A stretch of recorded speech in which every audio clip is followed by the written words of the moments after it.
ព្យុះបន្តគ្នាបានវាយសន្ធប់លើហ្វីលីពីនក្រោយការវាយប្រហាររបស់ព្យុះកាល់មេគីដែលទើបបក់ផុតព្យុះមួយទៀតបានវាយបោកបក់តំបន់ភាគខាងជើងនិងភាគកណ្ដាលរបស់ហ្វីលីពីនដែលបង្ខំឲ្យមនុស្សជាង1លាននាក់ត្រូវជម្លៀសខ្លួនព្យុះហ្វុងវងដែលមានកម្លាំងខ្លាំងបំផុតក្នុងឆ្នាំនេះបានវាយបោកបក់ទីក្រុងឌីណាលុងហ្គាន់ខេត្តអូរ៉ូរ៉ានៅម៉ោងប្រហែល 9 យប់ថ្ងៃទី 9 ខែវិច្ឆិកាជាមួយល្បឿនខ្យល់ដល់ទៅ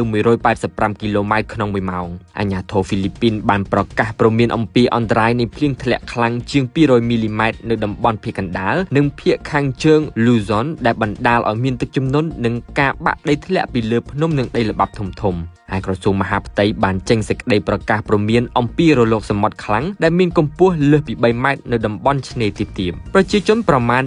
1.18 លាននាក់ត្រូវបានជម្លៀសចេញពីតំបន់គ្រោះថ្នាក់ជាពិសេសនៅទីក្រុងម៉ានីលនិងខេត្តជាប់គ្នាប្រធានាធិបតីហ្វីលីពីន Ferdinand Marcos បានបញ្ជាឲ្យផ្អាកការងាររដ្ឋនិងគ្រឹះស្ថានអប់រំផងដែរចាប់ពីថ្ងៃទី 10 ខែវិច្ឆិកាដើម្បីធានាសុវត្ថិភាពប្រជាពលរដ្ឋអាកាសយានដ្ឋាននានាបានផ្អាកការហោះហើរជាង 400 ជើងចាប់តាំងពីថ្ងៃទី 8 ដល់ថ្ងៃទី 10 ខែវិច្ឆិកានេះរហូតមកដល់ពេលនេះករណីស្លាប់មាន 2 នាក់ដែលក្នុងនោះម្នាក់ស្លាប់ដោយទឹកជំនន់នៅកោះ Catanduanes និងម្នាក់ទៀតនៅខេត្ត Samar កាលពីសប្តាហ៍មុនព្យុះកាល់មេគីបានសម្លាប់មនុស្សជាង 200 នាក់ហ្វីលីពីនត្រូវបានគេស្គាល់ថាជាប្រទេសមួយមានគ្រោះមហន្តរាយធម្មជាតិច្រើនជាងគេនៅអាស៊ីប៉ុន្មានឆ្នាំចុងក្រោយនេះប្រទេសនេះបានទទួលព្យុះប្រហែល 20 ដងក្នុងមួយឆ្នាំដែលបណ្ដាលឲ្យបាត់បង់ជីវិតមនុស្សនិងខាតបង់ហេដ្ឋារចនាសម្ព័ន្ធជាច្រើនខ្ញុំបាទរ៉ូវីសារព័ត៌មាន Digital ថ្មីៗ